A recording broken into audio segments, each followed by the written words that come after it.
आखिर क्यों हनुमान जी का नाम श्री राम के भक्तों की सूची में नहीं था? क्या प्रभु श्री राम हनुमान जी को अपना भक्त नहीं मानते? एक बार नारद मुनि भगवान श्री राम के द्वार पर पहुंचे। वहां उन्होंने देखा कि द्वार पर हनुमान जी पहरा दे रहे थे। नारद जी जब अंदर जाने लगे तो हनुमान जी ने उन्हें रोकते हुए पूछा, मुनिवर कहां जा रहे हैं? नारद जी बोले, मैं प्रभु से मिलने आया हूं। इस समय प्रभु क्या कर रहे हैं?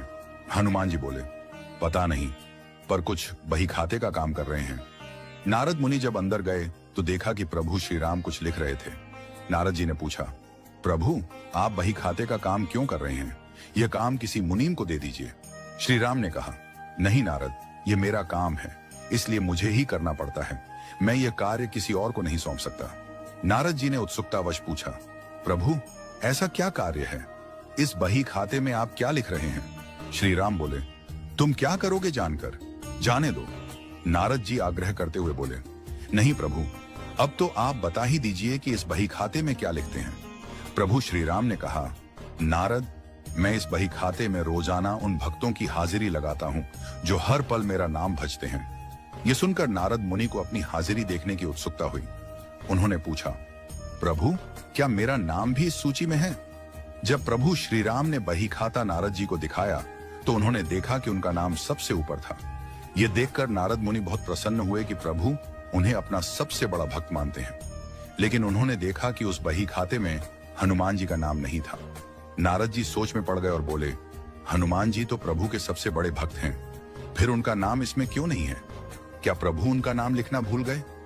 नारद मुनि हनुमान जी के पास गए और बोले, हनुमान जी, प्रभु श्री राम के बही खाते में सारे भक्तों के नाम हैं, लेकिन आपका नाम कहीं नहीं है, जबकि आप भी तो हर पल प्रभु श्री राम का नाम जपते हैं। हनुमान जी मुस्कुराए और बोले, मुनिवर नाम जरूर होगा, आपने शायद ठीक से नहीं देखा होगा। नारद जी बोले, नहीं हनुमान, मैंने बहुत ध्यान से देखा था, लेकिन आपका नाम कहीं नहीं था। हनुमान जी बोले, अच्छा कोई बात नहीं, शायद प्रभु ने मुझे इस लायक नहीं समझा होगा कि मेरा नाम उसमें लिखा जाए। लेकिन नारद जी, प्रभु एक अलग दैनंदिनी डायरी भी रखते हैं जिसमें वे नित्य कुछ न कुछ लिखते हैं। फिर नारद मुनि दोबारा प्रभु श्री राम के पास गए और बोले, प्रभु मैंने सुना है कि आप एक और दैनंदिनी भी रखते हैं, उसमें आप क्या लिखते हैं? श्री राम मुस्कुराते हुए बोले, हाँ नारद, मैं रखता हूं, लेकिन वह तुम्हारे काम की नहीं है। नारद जी ने आग्रह करते हुए कहा, नहीं प्रभु, मुझे वह भी देखने की इच्छा है। प्रभु श्री राम मुस्कुराए और बोले, मुनिवर, मैं इस दैनंदिनी में उन भक्तों के नाम लिखता हूं जिनको मैं नित्य भजता हूं।